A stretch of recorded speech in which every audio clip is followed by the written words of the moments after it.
molto più ampi poteri alle regioni ordinarie, stabilendo il principio che quando io ero ragazzo, quando ero sui banchi dell'università, si riteneva come una caratteristica dello Stato federale, che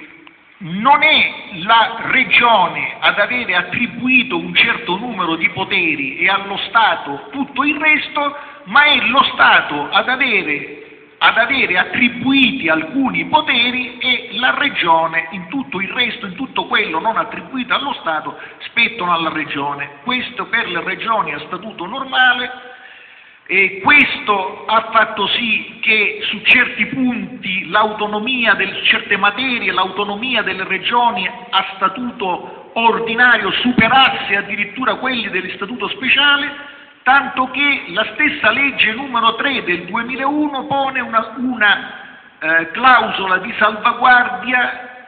dicendo che qualora col nuovo trasferimento di poteri stabilito dal testo novellato della Costituzione l'autonomia delle regioni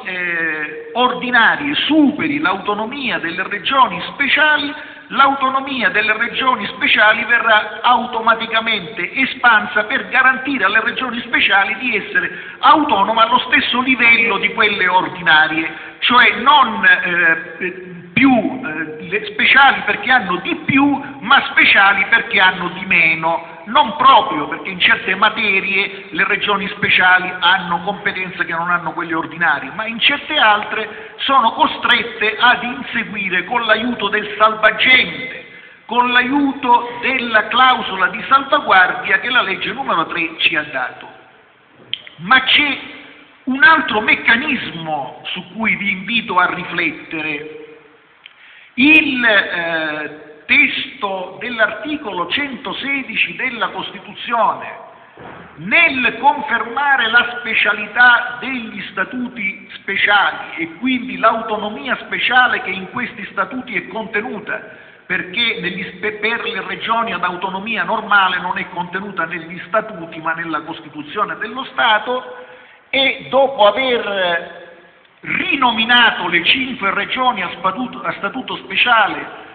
stavolta in rigoroso e democraticissimo ordine alfabetico,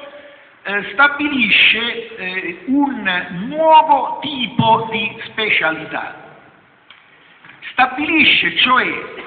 che accanto alla specialità delle regioni speciali, che tali sono per la loro peculiarità culturale, che tali sono per la peculiarità della loro storia, accanto alle regioni speciali c'è un altro tipo di regioni, diciamo specializzabili, perché possono ottenere dei poteri speciali al di là di quelle previste, ulteriori poteri al di là di quelli previsti dalla Costituzione, per le regioni che hanno più grosse risorse economiche. Per cui abbiamo due categorie con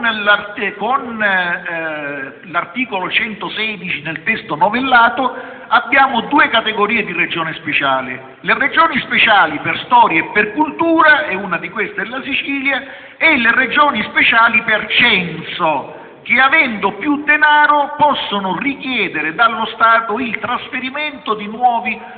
poteri, quali io ero stato tentato di darvi lettura nel testo della Costituzione dei nuovi poteri che possono avere queste regioni speciali per censo. Dico, ma dovendo limitare il mio intervento a solo mezz'ora non posso dare questa lettura perché sono talmente tanti che impiegherei già metà della mia relazione per fare questo lungo elenco di nuovi poteri e di nuove competenze alle regioni speciali per censo, chiamiamole così. Quindi una grande massa di poteri nuovi trasferiti a queste regioni, con quale sistema? Non inseriti in uno statuto speciale, ma attribuiti alle nuove regioni speciali, quelle per censo, attraverso una legge ordinaria. Beh, dirà qualcuno, dice allora una certa differenza rimane con le regioni speciali, perché le regioni speciali hanno la loro autonomia, i loro poteri garantiti dallo Statuto speciale, che è una legge costituzionale, le regioni specializzabili ottengono nuovi poteri in una legge ordinaria e quindi in un testo che non ha quell'alta dignità che ha una legge costituzionale, in un testo più facilmente revisionabile. Sembra così, in realtà non è assolutamente così. Dico, e ora spero di essere chiaro in riferimento anche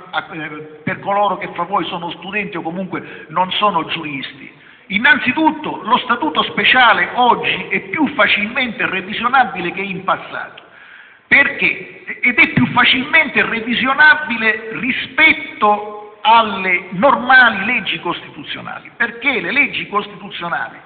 devono essere approvate 2 volte dal Parlamento, però se in seconda battuta c'è soltanto la maggioranza assoluta e non la maggioranza dei 2/3, si può chiedere il referendum.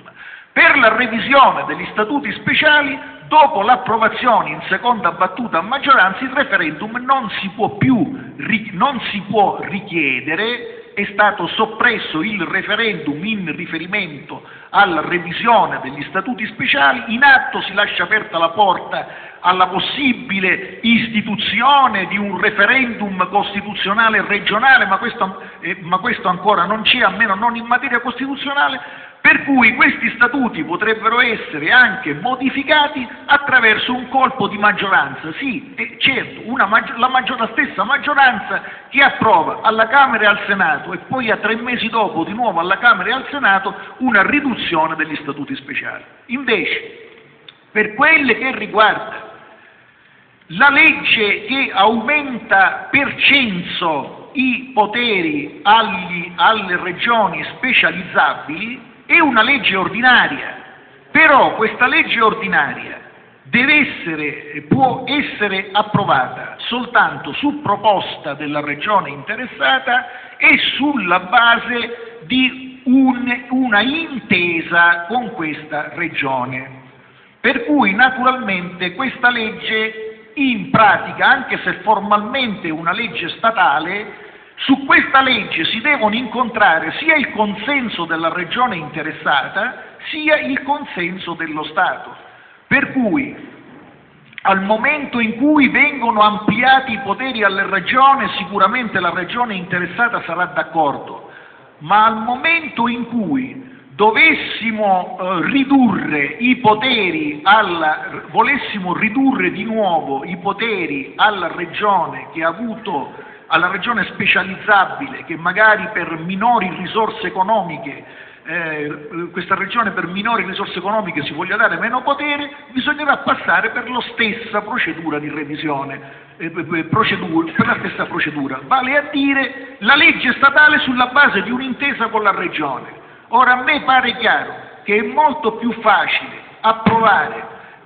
una legge di revisione costituzionale a maggioranza senza bisogno di referendum che non una legge ordinaria statale sulla base di un'intesa con la regione. E se è troppo lungo il mio intervento posso anche tagliarlo, magnifico rettore.